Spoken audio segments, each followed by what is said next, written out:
अगर आज से 3 महीने पहले भारत के किसी भी व्यक्ति से पूछा जाता कि 2024 के इलेक्शन में कौन जीतेगा, तो जवाब काफी साफ होता कि आएगा तो मोदी ही। और इसके पीछे वजह यह नहीं है कि भारत 5 ट्रिलियन इकॉनमी बन गई, डॉलर 40 रुपए का आ गया, सबके बैंकों में 15-15 लाख रुपए आ गए, गरीबी हट गई, अच्छे दिन आ गए, नौकरियां मिल गई, हिंदू मुस्लिम दंगे कम हो गए, भारत में से गरीबी हट गई और भी कई सारे वादे। बल्कि इसके पीछे वजह है ऑपोजिशन का नकारापन। एक अच्छी पॉलिटिक्स के लिए जितनी महत्वपूर्ण सत्ता पार्टी होती है, उतनी ही महत्वपूर्ण ऑपोजिशन भी होना चाहिए। ऑपोजिशन जो सत्ता पार्टी के ऊपर सवाल उठाए उनके कामों पे, जिससे वो लोग और बेहतर काम करें, और यही इंडिया में नहीं हो पा रहा है। जो सत्ता में है यानी कि एनडीए, उनके पास मनी, मसल, मीडिया सब कुछ है, और ऑपोजिशन आपस में ही लड़ने मरने पे लगे हुए हैं, एक दूसरे की वोट शेयर गिरा रहे हैं, दूसरों की सीटें छीन रहे हैं, अपने अपने इलाके को पहचान के नहीं चल रहे हैं। 2019 के इलेक्शन में जहां एनडीए ने 48% सीटें जीती थी, पर फिर भी ऑपोजिशन के पास 62% वोट शेयर था।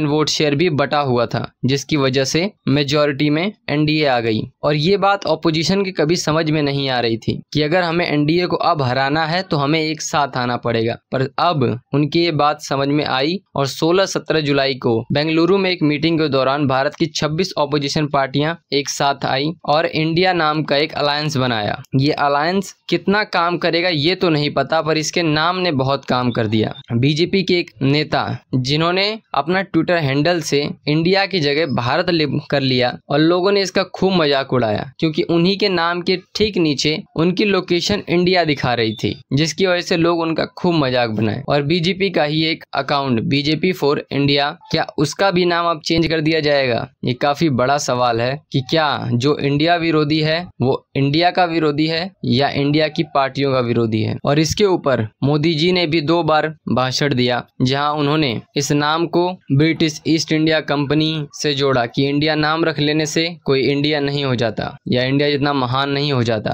और भी कई जगह इसकी चर्चाएं हुई, पर बीजेपी को ये बात समझनी चाहिए कि वो लोग इस मुद्दे को काफी ज्यादा एग्रेसिवली ले रहे हैं, बहुत सीरियस ले रहे हैं। इतना रिएक्ट करना उनके लिए नेगेटिव इफेक्ट ला सकता है। एक छोटा सा नाम ही तो है, आखिर एक अलायंस बना लेने से ही कुछ नहीं हो जाता। नेता बिना नीति नहीं चलती है। अब उन लोगों के पास समय बहुत कम है। 2024 के इलेक्शन में सिर्फ 9 महीने बाकी हैं। भले ही वो लोग एक साथ तो आ गए हैं, उन्होंने बड़े बड़े वादे किए हैं, मुद्दे तो काफी अच्छे उठाए हैं, गरीबी, हेल्थ केयर, इंफ्रास्ट्रक्चर, बिजनेस, कृषि, कि पैसा सिर्फ कुछ अमीर लोगों पर ही ना रहे, बाकी सब लोगों में भी डिस्ट्रीब्यूट हो।